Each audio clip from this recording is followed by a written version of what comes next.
This news program is proudly brought to you by Smart Start Breakfast Biscuits and Now Biscuits.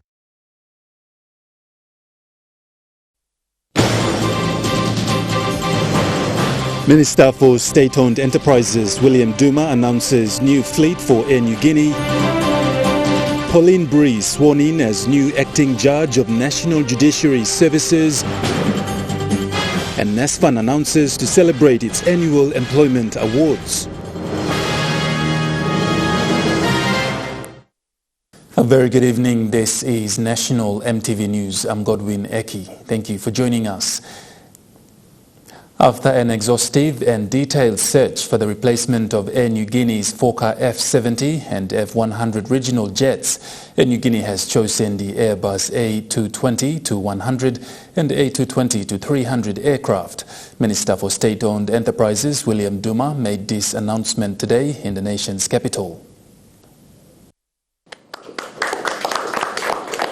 Minister Duma says this announcement comes after the approval of the National Executive Council, chaired by Prime Minister James Marape.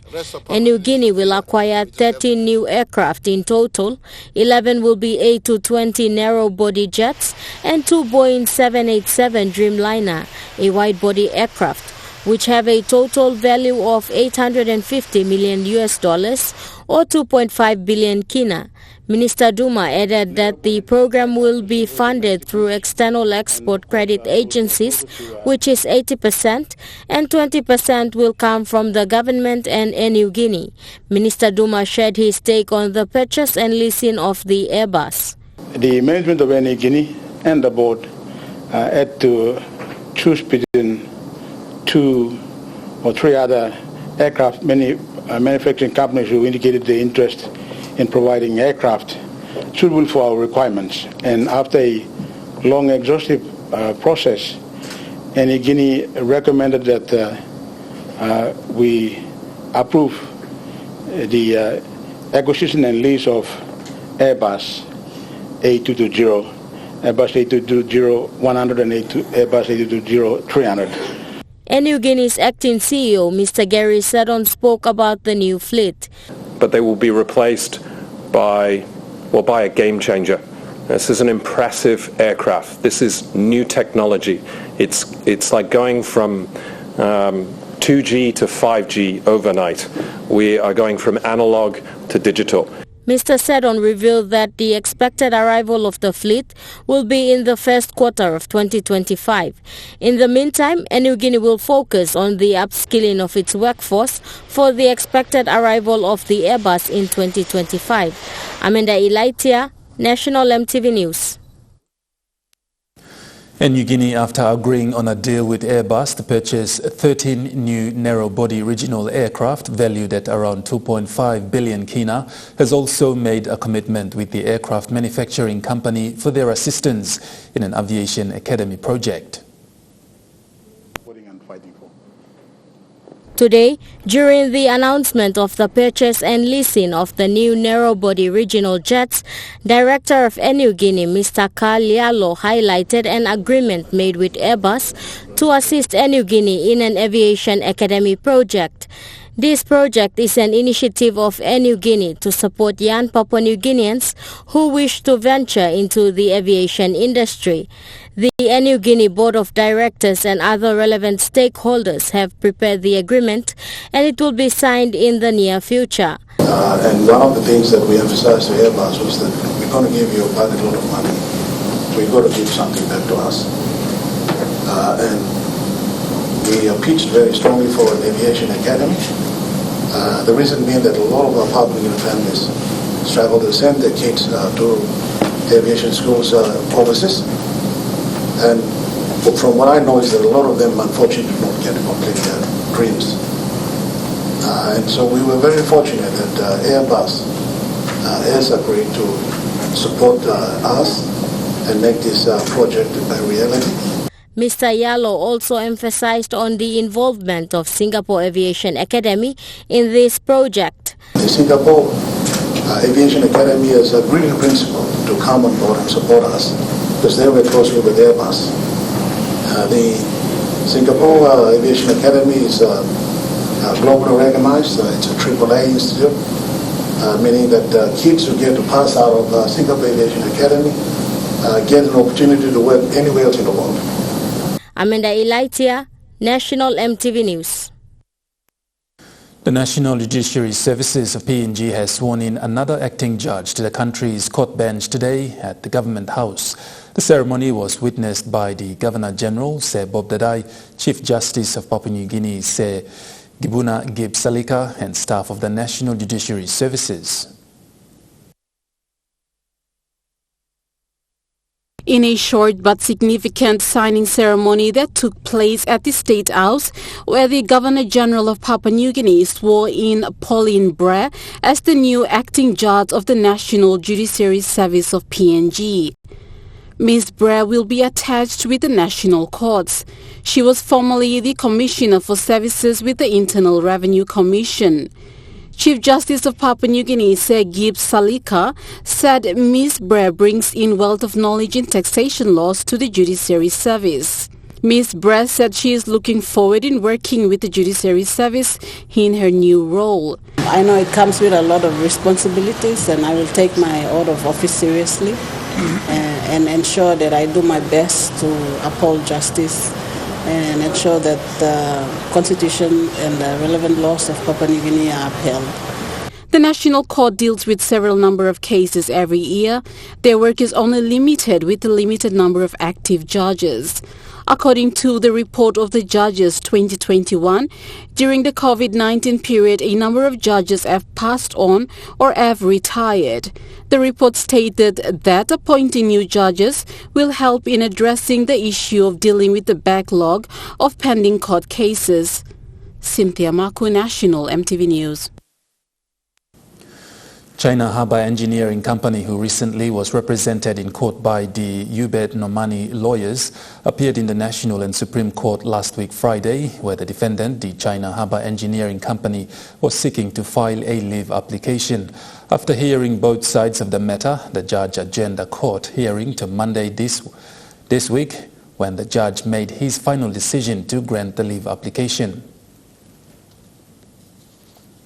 The USAID again announced another additional $1.2 million to establish a solar mini-grid system for the central province. This is part of the rural electrification partnership between PNG, USA and other partnering countries like Australia, New Zealand and Japan.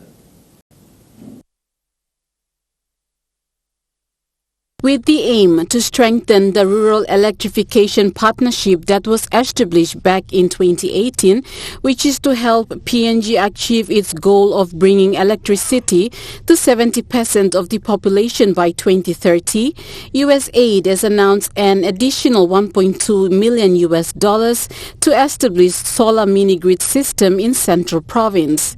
Administrator for USAID Samantha Power said the mini-grid are cost-effective in households and provides clean electricity in a way to mitigate climate change. Mini-grid systems send energy from solar grids attached to a central community space, like a school or a health center, out to households and businesses throughout the community. These mini-grids are cost-effective solutions in areas where diverse terrain makes it expensive to expand the grid. Ms. Powers mentioned that this is only the beginning of USAID assisting in electricity in PNG. She said USAID has assisted more people to have access to electricity. We have so far helped more than 800,000 people access more reliable electricity, both by connecting more people to the grid and by investing in quality standalone solar products and mini-grids. But there is much more to do. And that to provide clean electricity is also the aim of the US, PNG and other partnering countries and the Pacific region to build climate resilience to climate changes that can lead to natural disasters, which is one area that USAID is investing heavily in. Cynthia Maku, National Emtv News. National Emtv News continues after the break with more stories. Stay with us.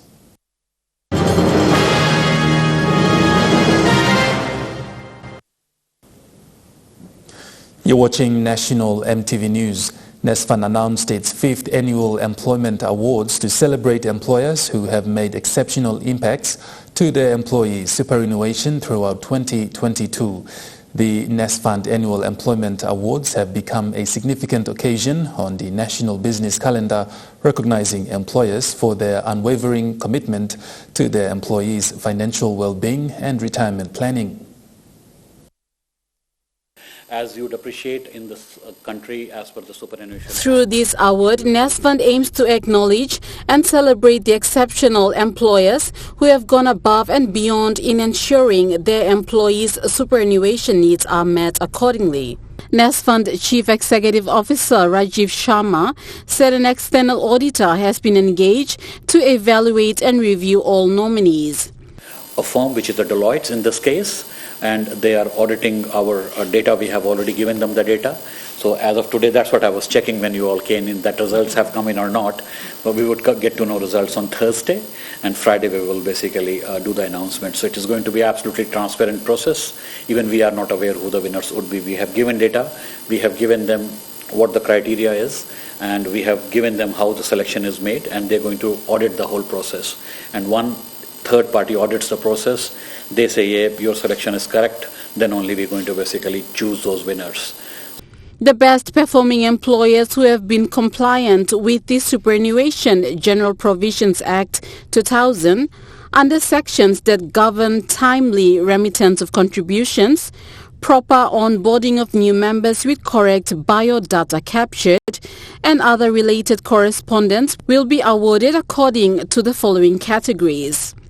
First category of the employers is those who contribute more than 100,000 kina per month in superannuation contributions, and category B is 50,000 to 100,000, and category C is less than 50,000 kina per month.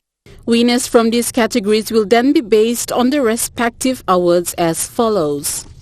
In each of these categories, we further give awards for the most compliant employer, best employer with the employer voluntary contribution, best employer with member voluntary contribution, most compliant in account maintenance, and best non-mandatory contribution employer, and NESFAN Chair Women's Award.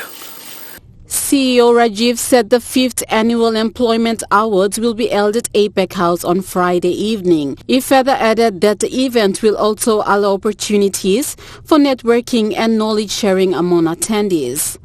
Cynthia Maku, National Emtv News. The recent National Population Estimates Report 2021 has revealed alarming increased figures in our population. These were the sentiments of Minister for Labour and Industrial Relations, Kesi Sawang, this afternoon. A concerned Minister Sawang told reporters during a conference this afternoon at the department's office that the figures revealed are concerning.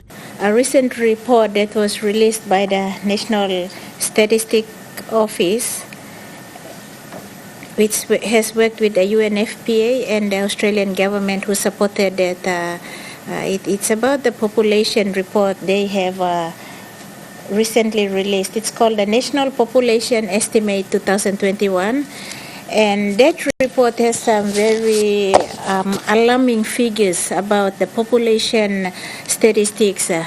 Minister Sawang stressed on the need for a national census to be carried out soon. This recent estimates report of 2021 reveals that PNG's population has increased to a staggering 11 plus million with a growth rate of 4.9%. Minister Sawang said that is something to be worried about in terms of service delivery and distribution. And this is alarming because we need population data, the right data for government to make decisions, especially around policies, and make decisions on where we will put in our resources so we can bring the basic minimum service standards for our people in terms of health, education, and all other government services.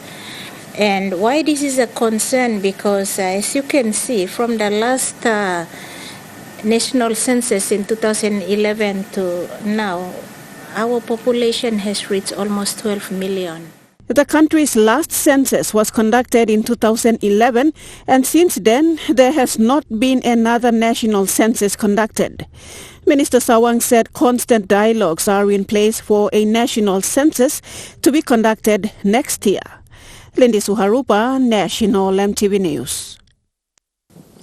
One Squad, a local dancing sensation, has wrecked global recognition by being in the top 5 leading dancing group.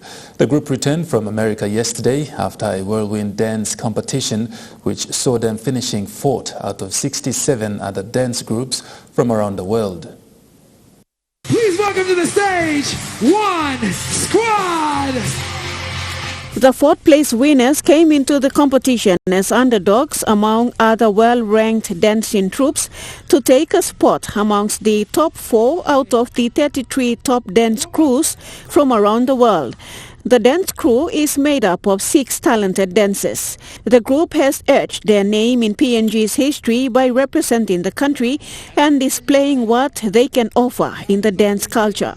Congratulating the crew, Director of Pacific Industries, Everett Chu, said that the crew brought immense pride to PNG as they stood beside top dance from around the world. One Squad for their outstanding performance at the World Hip Hop Dance Championships, where they secured an impressive 4th place. We at Pacific Industries and Mountain Dew are extremely proud to have been able to give these young men the opportunity to pursue their passion and compete against the world's best dance crews and show the world what PNG has to offer. One Squad, with the support of Mountain Dew, will also run the Mountain Dew One Squad dance clinics for youths in the country. The goal for the clinics is to coach upcoming dancers, techniques and skills to empower and enable youths to perform at a professional level both locally and on the world stage. Manager and Creative Director Payan Ning said that their dance inspiration came from the everyday struggle of being a Papua New Guinean. We've gained so much from this trip and we just can't be any more proud of these boys and of our country and our community and our sponsors that helped us and waved the path for us to get to where we were. Biggest thank you to Mountain Dew PNG for supporting and sponsoring our trip. Mountain Dew will be the major sponsor of the annual national dance competition to be held on September 10th at the APEC House in Port Moresby. The crew are also looking forward to regaining their first place title in the upcoming House of Championships in Australia, which they won last year. Lindy Suharupa, National Emtv News. And now looking at the Nest Fund market report, the Kina closed unchanged at $0.2790 in the interbank market. At Bank South Pacific, Yokina was buying $0.2715 $0.4153 Australian dollars, $0.2413 euro, 39.15 Japanese yen. Looking at commodity prices at New York closed, gold is trading lower, coffee closed lower, cocoa closed higher, copra closed lower, palm oil closed lower, crude oil is trading higher and copper closed lower. And on the stock market, the Dow Jones closed higher, the ASX 200 is trading higher and the All Ordinaries is trading higher.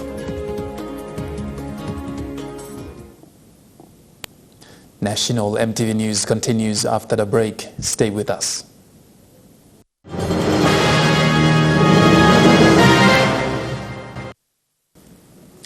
You're watching National Emtv News. The annual Enga Cultural Show was showcased at the IBS Oval in Wabeg Town on last week, Saturday. According to the program, a total of 44 singing group from all across the 6 districts of Enga province, including 15 schools, as well as groups from neighboring highlands provinces that have traditional links to Enga, all have participated. Reporter Grace Papiali reports. As you can see behind me, there are about 15 cultural groups from all over Enga province who are here, and some are yet to arrive for the show to start. Distinguished traditional songs and dances echoed in the valleys of Wabeg Town as these sing groups or cultural groups marched in and showcased their traditions. Of the 6 districts was the Pilikambi LLG Sing group from Laigap district. 18-year-old Kaista Winnie Tao led this women group. Tao explained the importance of cultural preservation, especially from his generation. I'm a student and currently living in Mount Hagen, and I'm very proud of my culture. Because the Western culture was introduced to us in PNG, we are losing our culture. Our culture is dying out. Tourists from countries including France, India and Japan arrived to witness the unique Engen culture showcased at the APUS Oval. Japanese tourist Shusaku Fukazawa, who have traveled to Papua New Guinea for the second time after 20 years, had this to say. In my country, nostalgia fighting, dancing is not remain.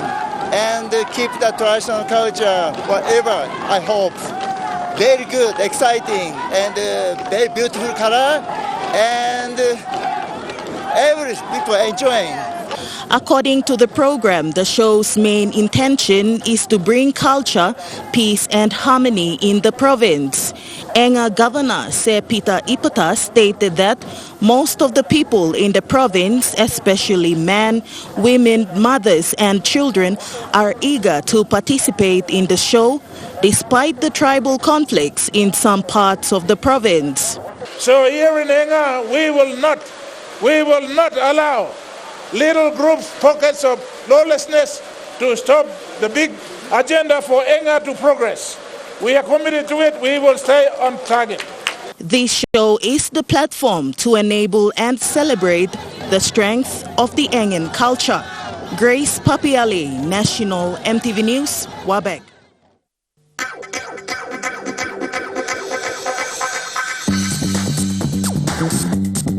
Trukai Sports.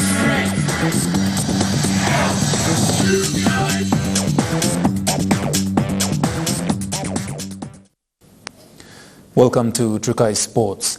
After 3 years of absence due to COVID-19, Trukai Fun Run has made a comeback with Trukai Industries being the major and naming rights sponsor. Trukai Industries Marketing Manager Marianne Toms said Trukai Industries have been a major sponsor for the Trukai Fun Run for 23 years. She said the Trukai Fun Run is a largest fundraiser where all proceeds will go toward supporting Team PNG participating in the global sports. She said the Fun Run will be held simultaneously in 9 locations around the country on Sunday the 20th of August, except for Mount Agen, which will be held on the 27th of this month due to the Agen show. Tom added they are expecting a big turnout for this year's Fun Run. Expecting a big turnout this year because the Fun Run has been absent for 3 years. Just based on the number of shirts that we've been able to sell, we're expecting about 20,500 participants in Port Moresby, 13,000 in Lae, 6,000 in Ramu, and also about 2,000 in all the other locations. So she thanked all partners who will be supporting this event, which is this week Sunday, and acknowledged the National Sporting Institute for their support, as well as Oktedi Mining Limited for coming on board as their host partner for this year's Fun Run. 5 days prior to this event, she is urging everyone to participate in this run for a worthy cause. Cynthia Maku, Trukai Sports. With more than 20,000 people participating in the Trukai Fun Run, 5 lucky participants will be winners of the IBS University Scholarship. Secretary General for PNG Olympic Committee Alvita Rapila said the IBS University has been a partner of Trukai Industries for this fun run for a while now. She said eligible participants have to be grade 12 students to enter the draw for the scholarship. Provide scholarships, 5 scholarships for Trukai Fun Run participants, where we have on the registration and indemnity form is a section where participants can be able to indicate if they want to go into the draw for the IBSU scholarships. And She further added that apart from these 5 scholarships IBSU offers, additional 20 scholarships are for Team PNG athletes. She said the purpose of this scholarship is to help the athletes in their life after sports. In addition, the people that sacrifice their education and work to represent the country and pursue a sporting career. We have a responsibility to ensure that we assist athletes with transition from their life after sports so that they can be able to live and fend for themselves as well with some qualification that can enable them to get a job. Yeah.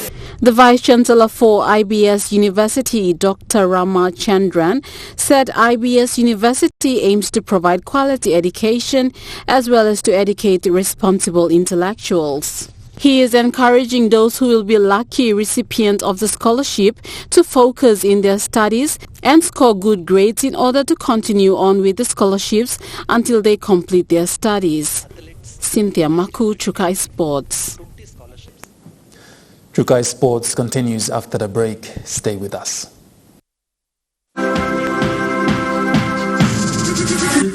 Chukai Sports.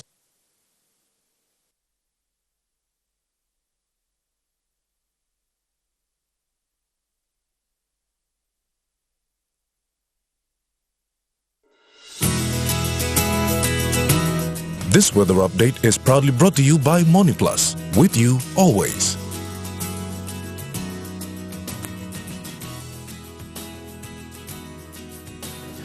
Weather forecast for the next 24 hours. Southern region, Port Moresby mostly fine and partly cloudy.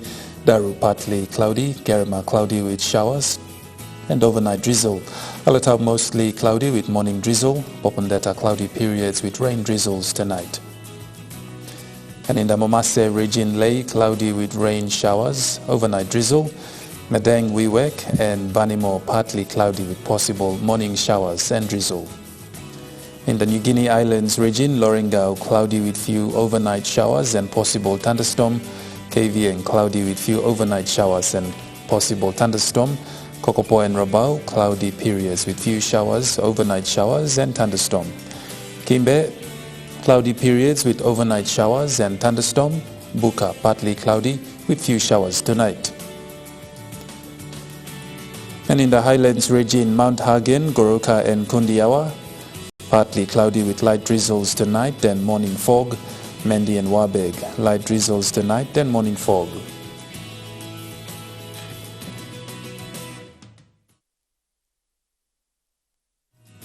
The weather update was proudly brought to you by MoneyPlus, with you always.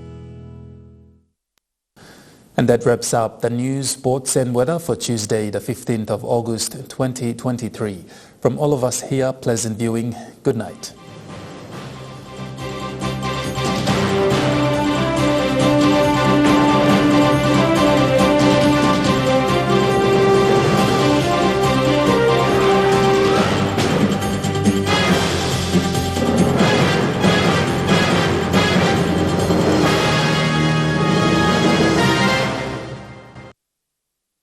This news program was proudly brought to you by Smart Start Breakfast Biscuits and Gold Nuggets.